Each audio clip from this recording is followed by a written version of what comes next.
Now, what you have to do is you take this.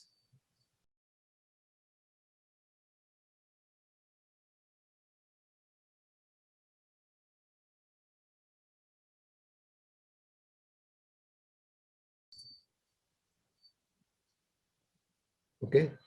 So any sides you are interested in, you just go on clicking. Right. Now see what happens. As soon as you do this, you got all the vertices. Then it has named, see, because there are 6 points, it has named it as hexagon. Right. And name you are not given, you can give some name you want. And this is the area of that. Okay. And these are the segment lengths. Is it clear? So whatever may be the number of points, you just go on clicking that and end by coming back to the starting point. Okay. Then area will be available and lengths of all sides are available. Coordinates of all vertices are available. Right. Now just to check it, what we'll do is we'll take the known values. Okay. So what I do is I delete this, I take this, and let us say I click here, then at 10, let us say, then maybe at 8, back to 8 here and back. Right. So you see A is 0, 0, B is 10, 0, C is 10, 8, and D is 0, 8. And area is 10 multiplied by 8 is equal to 80. Then length 10, 8, 10, 8. So this entire data is available here. Okay. So checking our work in some problem or the other, it becomes very, very simple by GeoGebra. That is a great advantage we get. Now, what else can be? Right? What else? So, if I click at this angle, right, and click here, you'll see that all angles also will be shown. I'll repeat. You click on the angle tool and click inside the polygon. You will see all the angles. So I take one more polygon, let's say triangle. I click here and here. All the angles are measured. Right? Then you'll see that it has named that triangle as T1 and area is 25.6. Right? Then segments.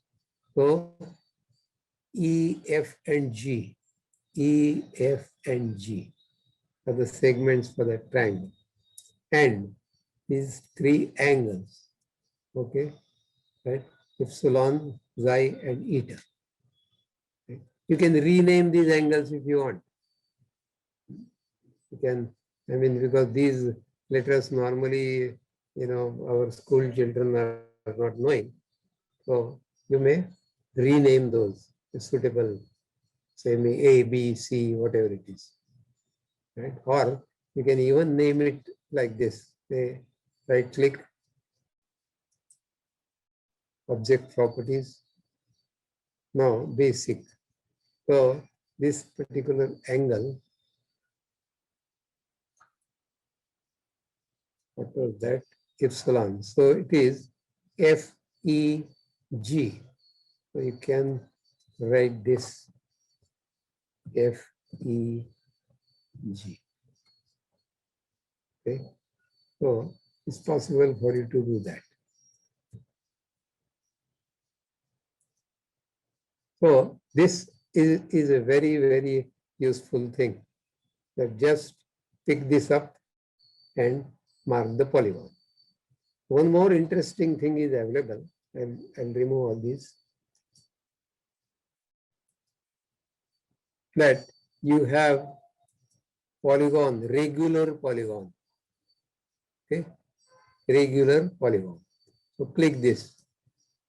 And then click 2 points, say 10 and 16, let us say. Now it is asking me how many vertices you want. So let's say pentagon looks nice. So okay, I say. You got a regular pentagon. Area is here. Okay, and side length is 6. Now here, it will not show you these things. These vertices names are not shown here. But if you go here in object properties, then these are visible here. See, we can manipulate those from here. Though they are not shown here, they are available here. Right? These are assigned by the computer. So this is a very, very useful tool. Any sided figure, you have to just click, and you can make beautiful designs also, right? Say, for example, on the side of this, you construct one more pentagon. So maybe a DC I have to take. 5. It is difficult to gauge which way you have to, right? So then you may put it here, here, here, here, and get nice design. Okay. So this regular polygon is a very good tool. Okay. Is it clear? Then there is one, yeah, in the polygon, there is one more, this tool is available. Okay. And this tool is rigid polygon. This is, while teaching the congruence, etc., this tool becomes very useful. Say, for example, I take a triangle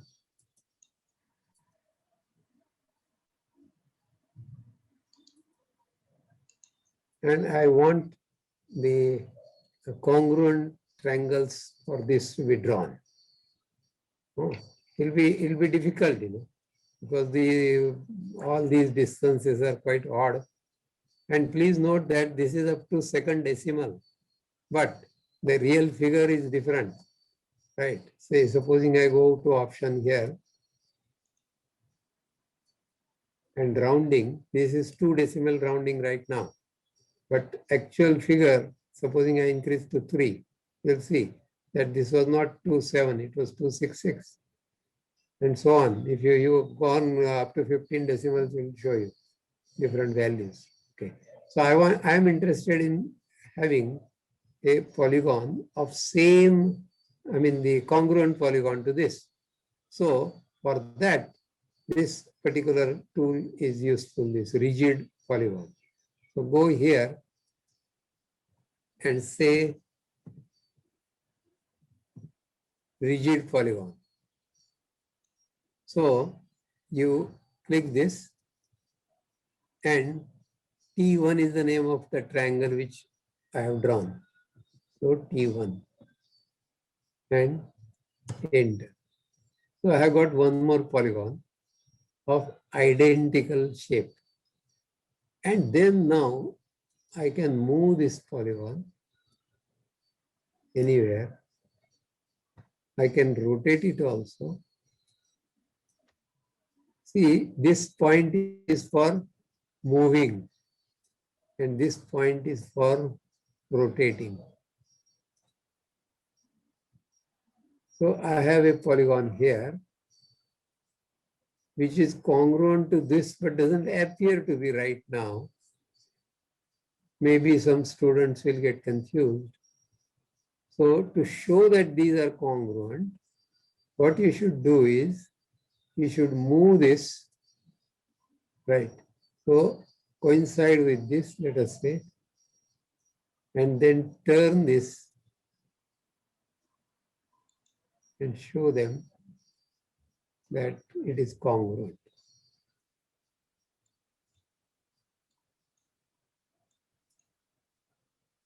So this is the advantage of this rigid polygon, right? Is it clear? It's a very, very useful tool, right? You can have 4 or 5 different triangles you can construct, and in between you construct a triangle which looks similar to this to confuse your students. And then ask them to find out which one is congruent, you know. So this way you can then quickly pick this up. Sorry, pick this up, take it there. Oh, you have to have this. Right. There. So this rigid polygon tool is also quite useful. Right. Say, why triangle? Anything, you know, not just triangle. Let's say I want to show this. Now, what we do is go here and say rigid polygon. Okay. Name of the polygon is poly1. Poly1. And then end. You've got this polygon. Right. Now, you move this away. I'm sorry. This way. And rotate it. So as such, it doesn't appear to be congruent, no? Because of rotation. Yes, sir. Right.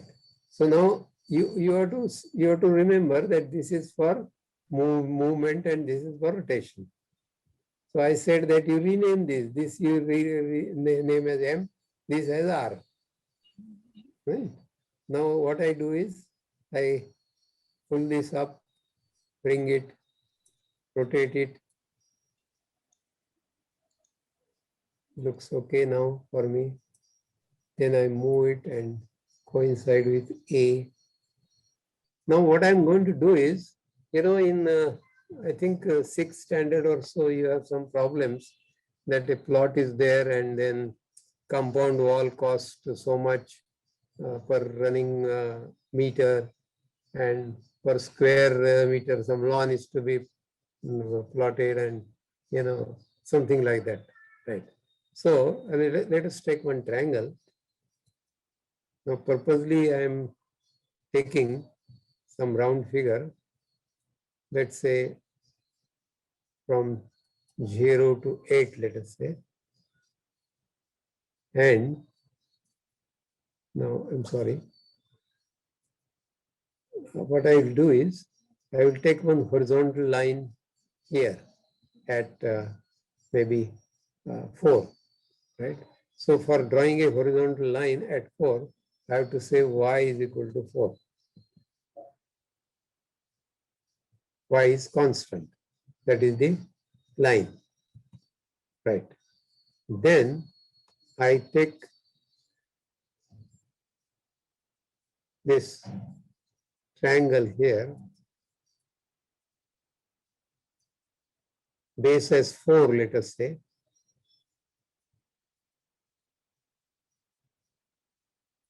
Or let us take 6 and point somewhere on this.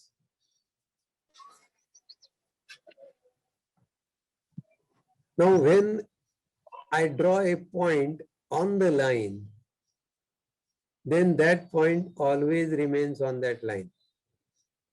It cannot be taken somewhere else. If it is not on the line, the point can be moved at will. See this. Supposing I do it like this, then all these 3 points are free. I can move any of these. Any of these. But if I put it on this line, then it moves on the line only. Okay, so let me delete these 3 points, additional points which I have drawn. Right. So now I have a triangle here, and you know that area is going to be 6 multiplied by 4 divided by 2 equal to 12. So area is here. Is it okay? Hello? Yes, sir. Yes, sir. Yeah. Yes, sir. Yes, sir. Yeah. Now I want to show the students that for the same base and height, the area of the triangle will be same. So what I do is I move this point at will. See, area is here. It does not change at all.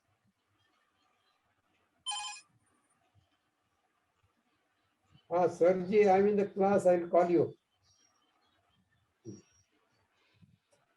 All right. So you may take it anywhere, but nothing will happen to that area. See here. Now, if you say show this on the board by drawing by chalk, the students are not going to believe you. But here, the computer is showing the area here. Yeah. See, this area is not changing at all. Right. But then what changes is the perimeter. Yeah. So now we want to show them. We can use this for area of triangles on the same base and between the same parallels, I think. It's Right. just a lesson. Yeah. This is the thing. Okay. See, they're very easy to show. Now what we do is we ask them as to what is happening to the perimeter. Okay? So there is a function of perimeter. See this perimeter. How do I do that? Now name of the triangle is T1. So I just say T1 and enter. So this is the perimeter. Now you can rename it if you want. You can rename this as perimeter.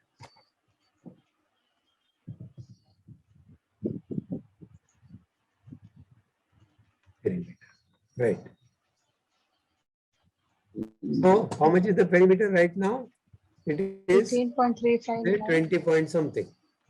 Now what we do is we select this point C What? and move this and ask them to see what is happening to that perimeter. It is reducing? Yeah, increasing and reducing. Reducing. Let me see what is jumping. This option rounding, I will take 2 decimal. 60. Right. So, like this. It's still reducing. Now, it has increased again. Yeah. Right. So, somewhere here, it is going to be minimum. Right. So, 16. we ask them to get the minimum point. See, minimum is 16, right? And then we tell them that at this location, you see, now you will not exactly get these 2 angles equal because it is difficult by our hand to adjust this to the minimum. But we'll try. What we do is we go to the option of higher rounding.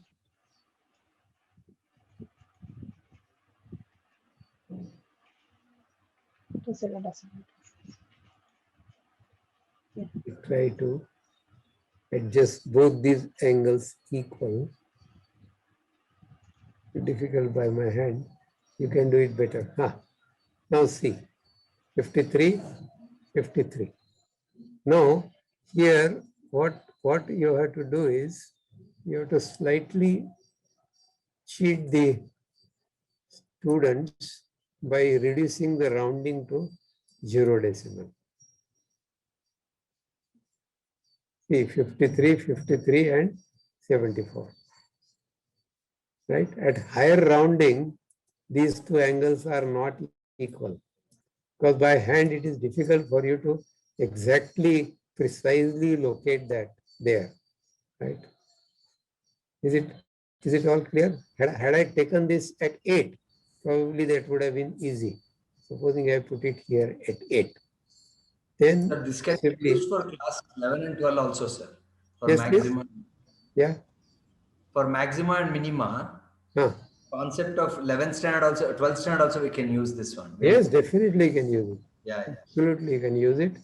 But even at 5th, 6th standard, you can show this thing. Yes. Right. Now, further interesting problem is, see, this perimeter now is 19. Okay. So if I plot a graph, it will go outside. So what I do is, I'll plot a graph of this by applying some scale to it. Okay. Let's say by half scale, supposing I want to draw the graph of that, right? So what I do is I plot a point here, right, with this as the, half of that, okay? So I'll call some point P equal to, that point should be above C, okay? So X of C I pick up and I take the point P, that is perimeter. I have given a long name anyway. Perimeter. I should not have given long name. Perimeter, right? Divided by 2. See, this point has come here. I'll take it divided by 3, better. And okay.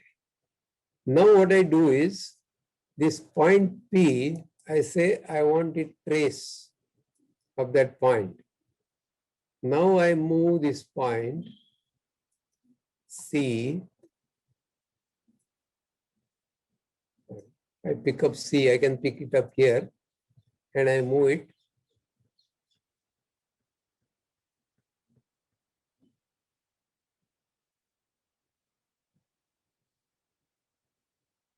You got a beautiful curve, okay, and showing that here it is minimum. Right. Now there is a facility of providing some variable. See here, variable. So what I do is I put it here and I say I want a variable number. Let's say minus 10. Please observe it carefully. It will be very useful. Say 10, increment maybe 0.1. Now I define this point P with the help of, where it is gone? I cancelled it, sorry. I want minus 10 to plus 10, minus 10 I want, and plus 10 I want increment 0.1, and I say, okay. So I got this variable here. I define this point here, perimeter by 3, and XC plus D. Okay. Now, then what I do is, as I move this point, just a minute, what has happened? 1 minute, 1 minute. Where is that point P? XD, comma, XC plus D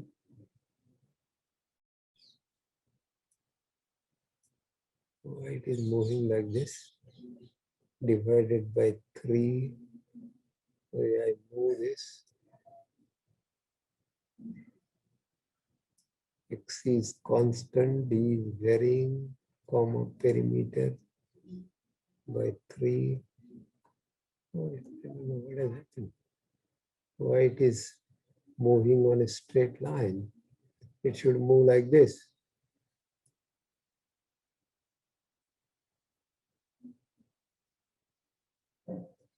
D, Sir, along the y-axis it should move. So even that is perimeter by 3 plus d, right? perimeter by 3 is there, and this XC plus D is there. Sir, y is constant.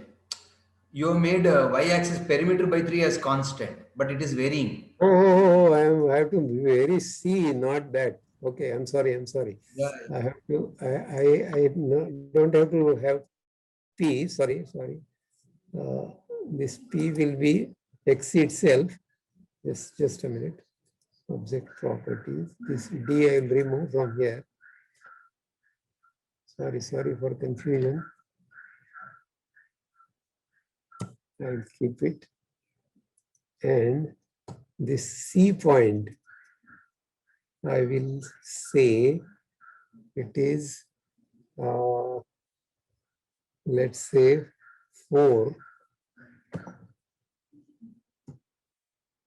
Its X will be 4 plus D, comma 0. I'm sorry. Enter. Now, is it okay now?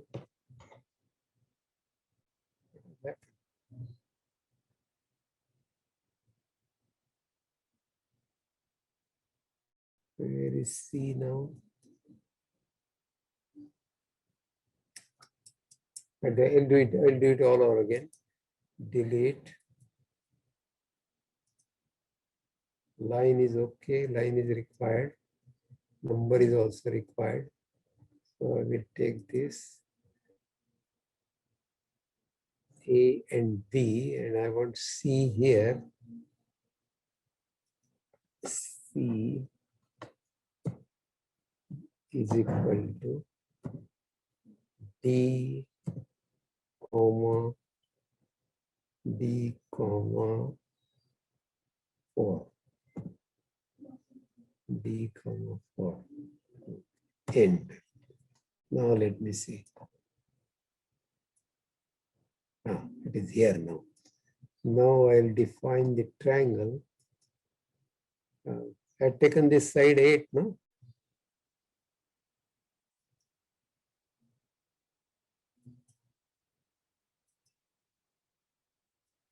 Okay. And then perimeter. Perimeter of polygon T1. T1. Enter. 19. Okay. Now I will define point P is equal to X of C, comma, P divided by X of C, comma, P divided by 3. Okay. The point should come now. Oh, P I have not. What is it? E. E I have to say here. Sorry. Okay. Lot of mistakes today. This is E. Right. I got that point. Now I move this. I have to say this P trace on. And I move this now. You got this graph. other way of doing this is you say locus. Say locus. Locus. Point creating locus is P. And slider is D. You've got this smooth curve.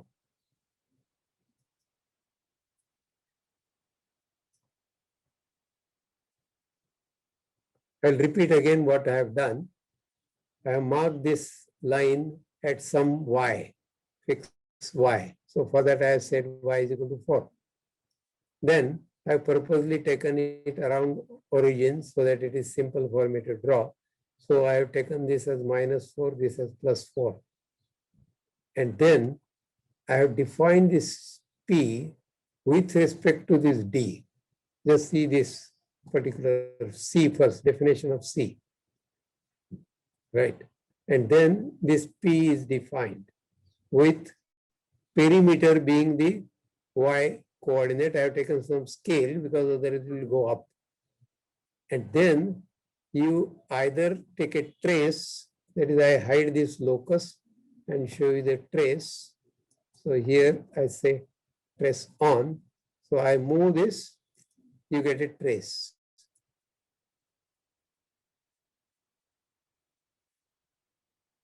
Or alternately, what you do is